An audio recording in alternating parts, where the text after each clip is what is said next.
Uganda's agro-industrial products on the global market are only 0.17%, competing with countries that are highly integrated into the global value chains.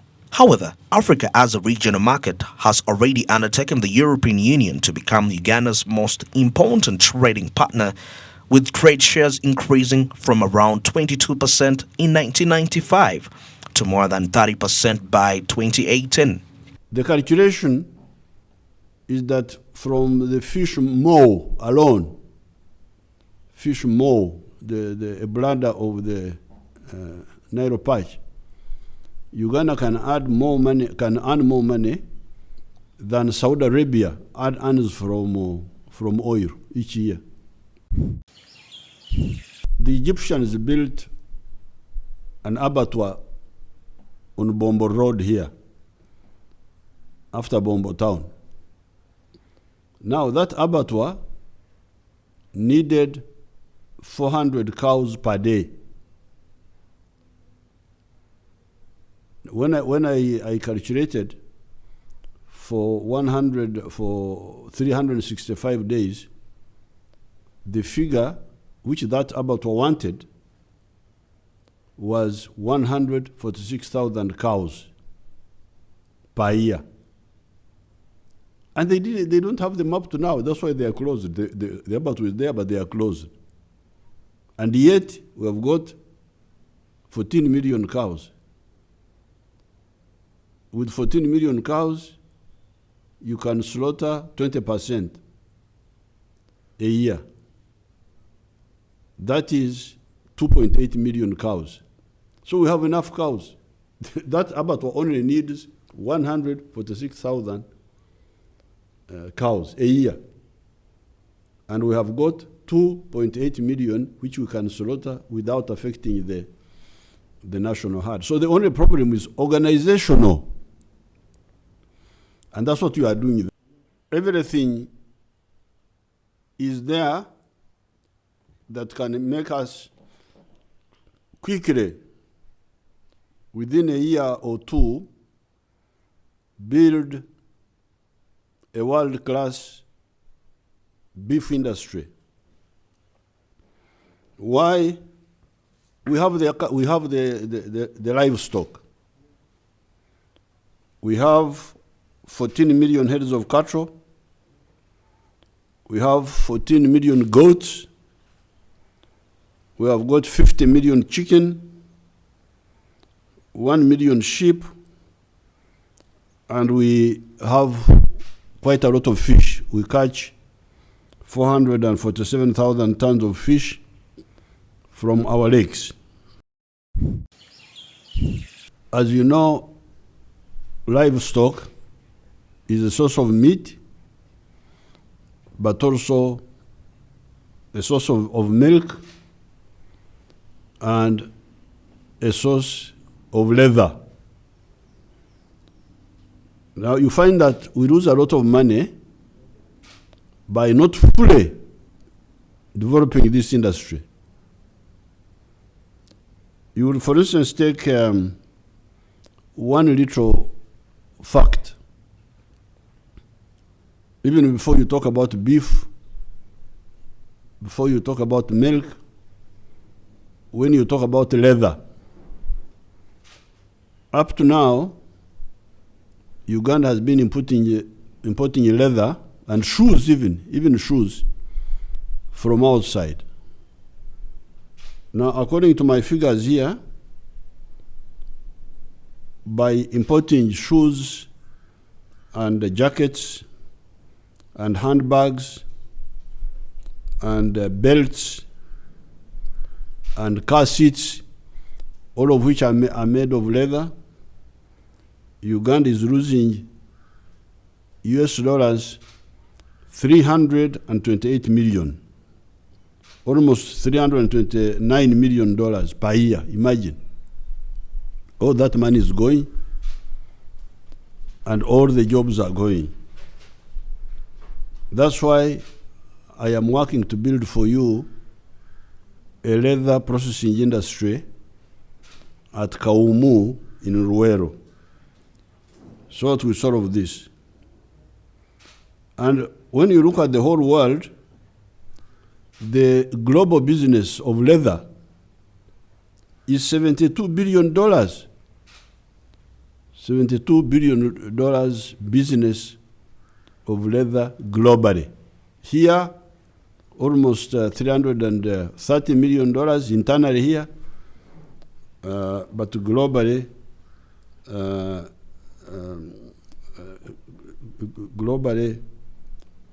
the demand is $72.3 billion. So therefore, it is important that we wake up and use fully these resources which we have. Currently, farmers are facing a decline in the exportation of agricultural products, which now stands at 15%, which contributed 33% of export revenue in the financial year 2021-2022. It's a very bad performance. Very bad performance, we mean that the market is very huge, but we don't have what to take there.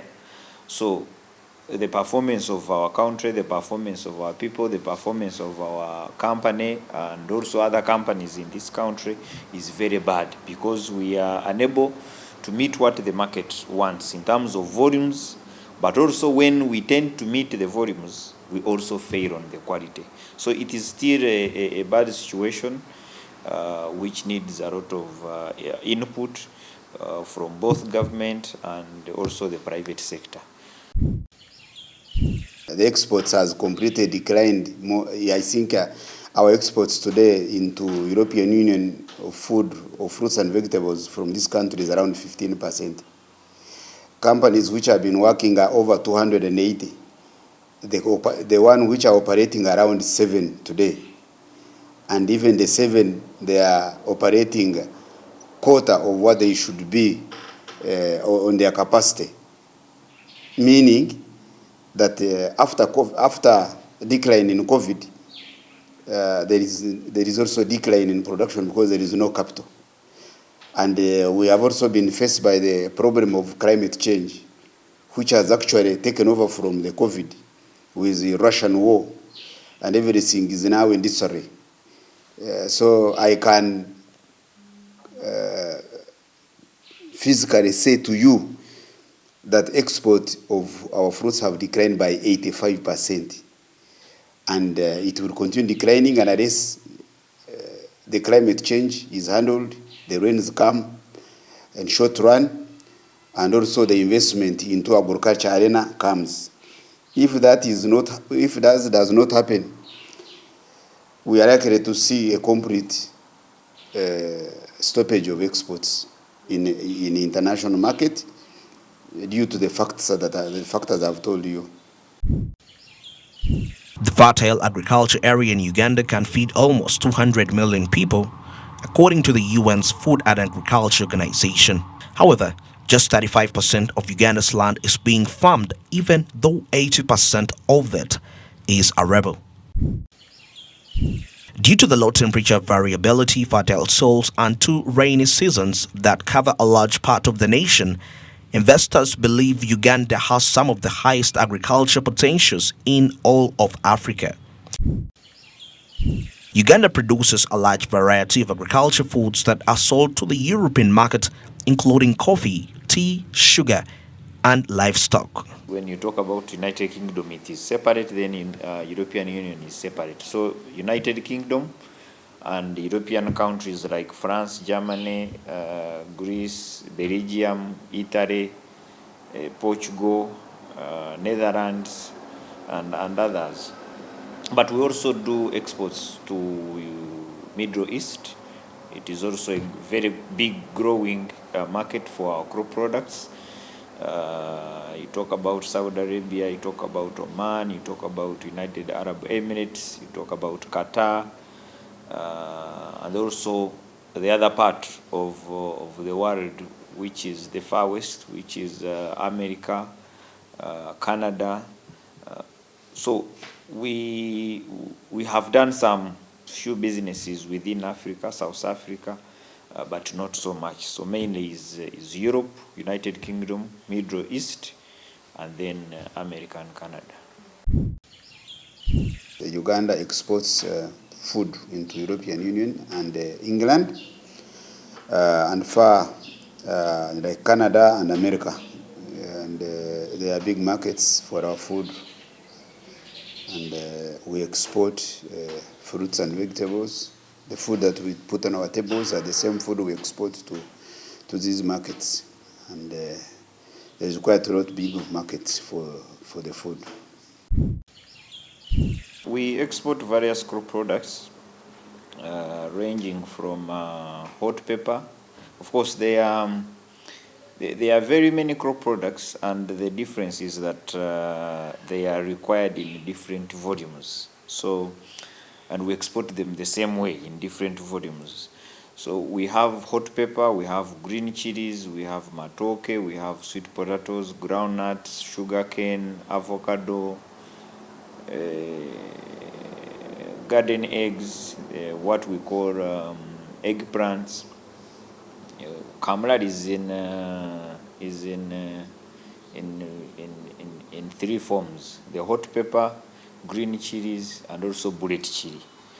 So we also have other crop products like the fruits, the mangoes.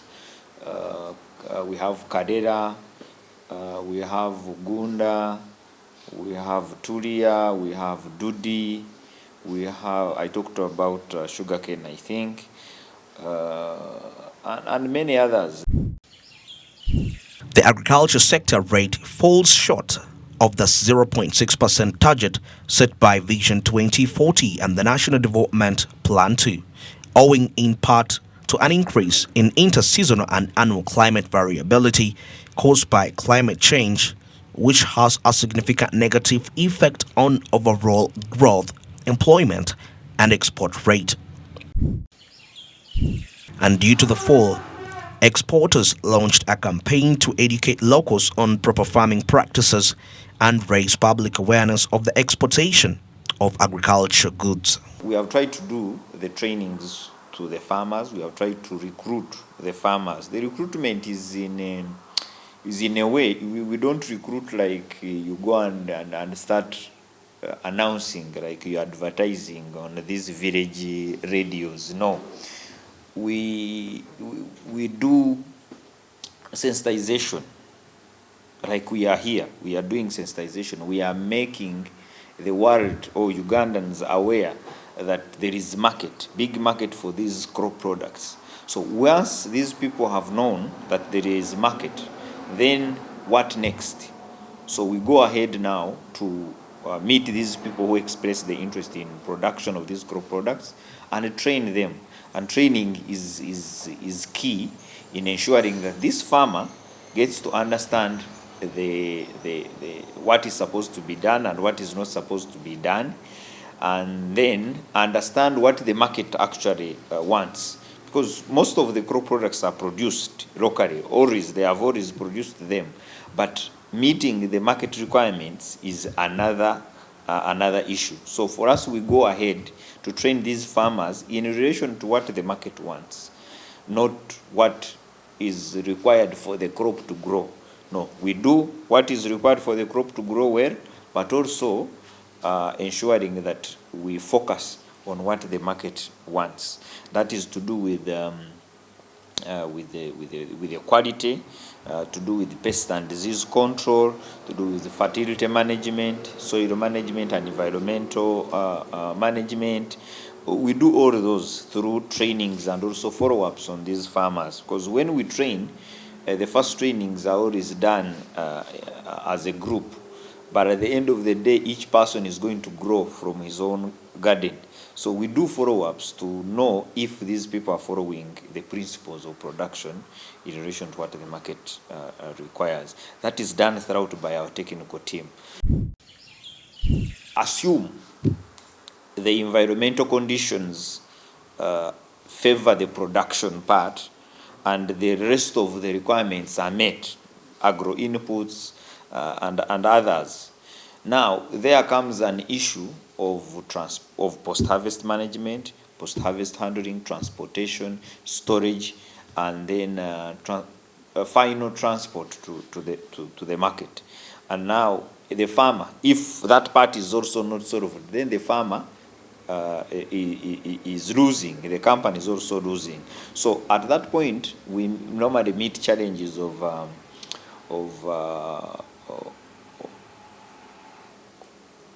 temperature issues, where we have the nature of the business is that most of these crop products are temperature sensitive, so they are supposed to be handled under controlled environments of temperature controlled environments.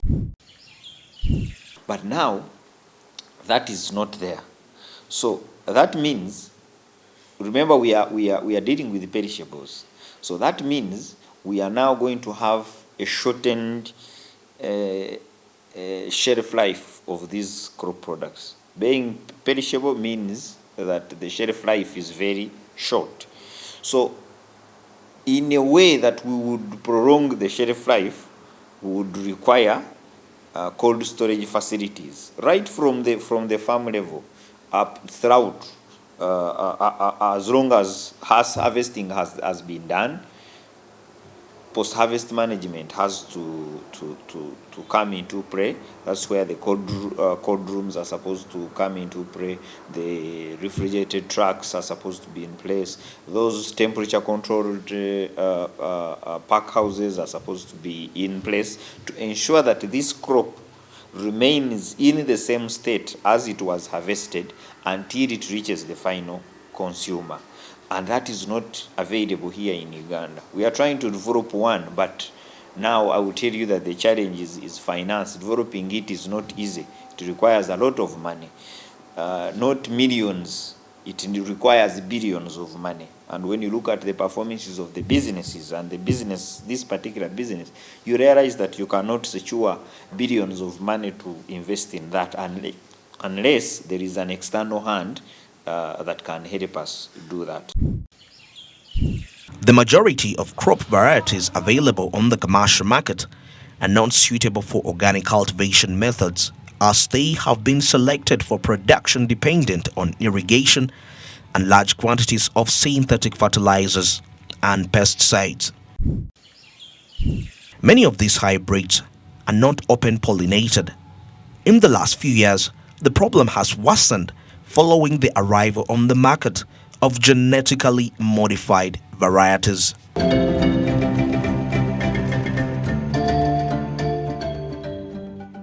Pests and diseases of crops are as old as agriculture itself, and their catastrophic effects are recorded even in the Bible.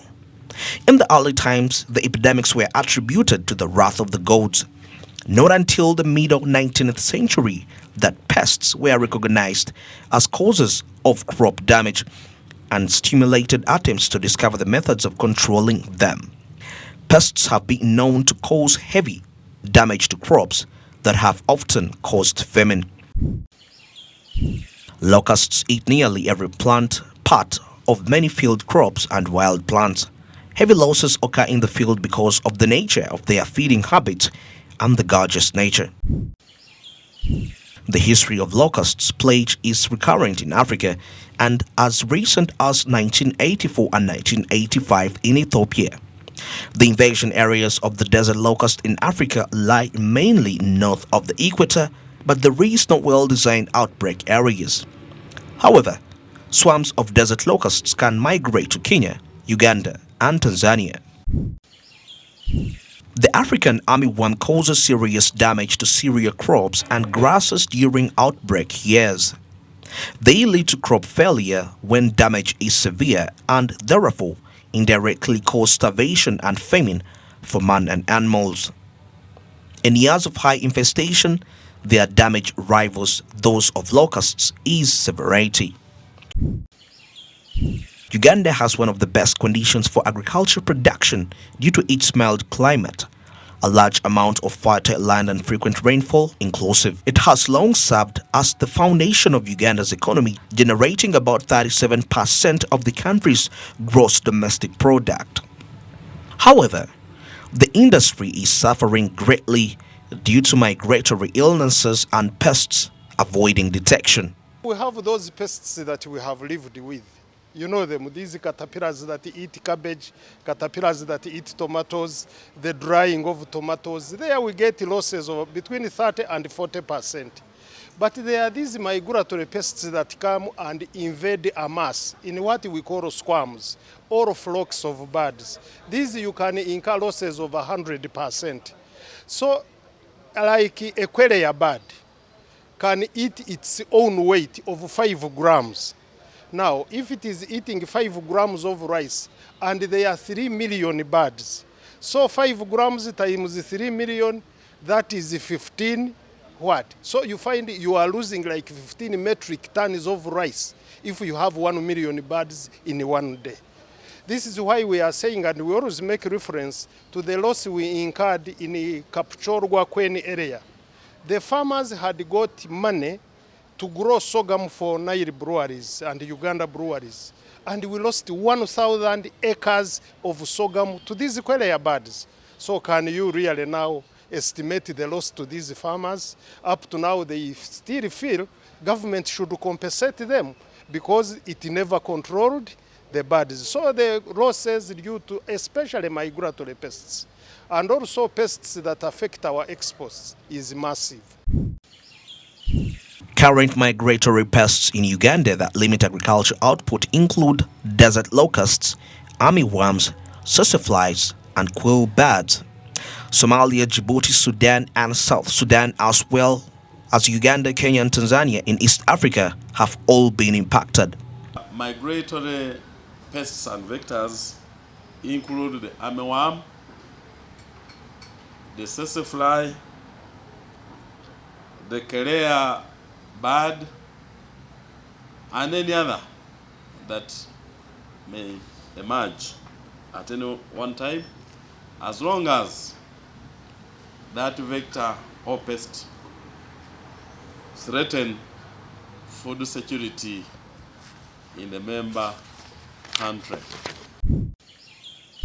Due to the increase in global trade and the moth's long-distance migration ability, the fall armyworm has spread the remarkable speed and caused high yield losses to maize production globally.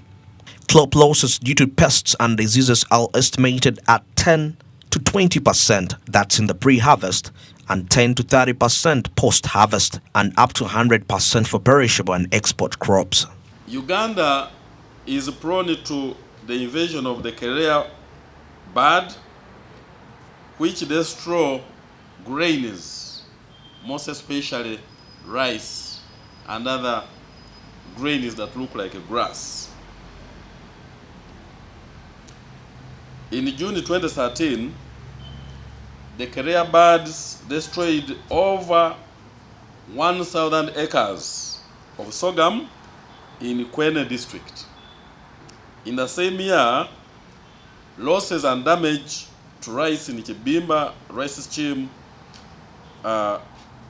were as much as 50% of the crop. And close to 300 people that were being employed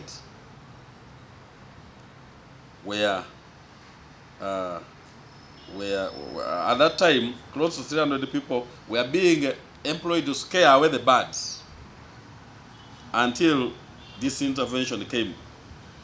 In July 2013, an aerial control operation was carried out in Kibimba rice stream, controlling about 1.9 million birds. You can imagine almost 2 million birds had invaded the area. And the intervention of the aerial spray saved about Uganda shillings 30 million in rice that was being lost daily. In August 2021, last year, we were again faced with the same problem, and I remember I traveled to Bulambuli, and then I went to Soroti to flag off an aerial spray in the area of Bulambuli and the surrounding areas. Another operation that involved the Desert Locust Control Organization for Eastern Africa was the General Migratory Pest Surveillance and Applied Research. This is a continuous exercise, and this exercise is carried out through the base or branch of the organization that is based here in Kampala. Migrant pests and exotic pests are often associated with heavy damage of crops. Migrant pests are non-residents of the ecosystem. They periodically invade the ecosystem and occupy it for short periods only, but their damage could be highly devastating. Introduced pests build up in ecosystem and they continuously be present in the ecosystem. It is necessary to strengthen survey monitoring and forecasting of these pests so as to improve planning of control strategy to prevent disastrous crop losses. Fall armyworm is recognized as one of the most highly destructive global agriculture pests. In January 2020, it had first invaded Australia, posing a significant risk of its biosecurity, food security, and agricultural productivity. Invasion of the fall armyworm has become an unstoppable trend sweeping across the whole world. There are sufficient strategic plans to control any outbreak of both migrant and introduced pests. However, quarantine and plant importation regulations should be emphasized to prevent any further introduction of exotic pests.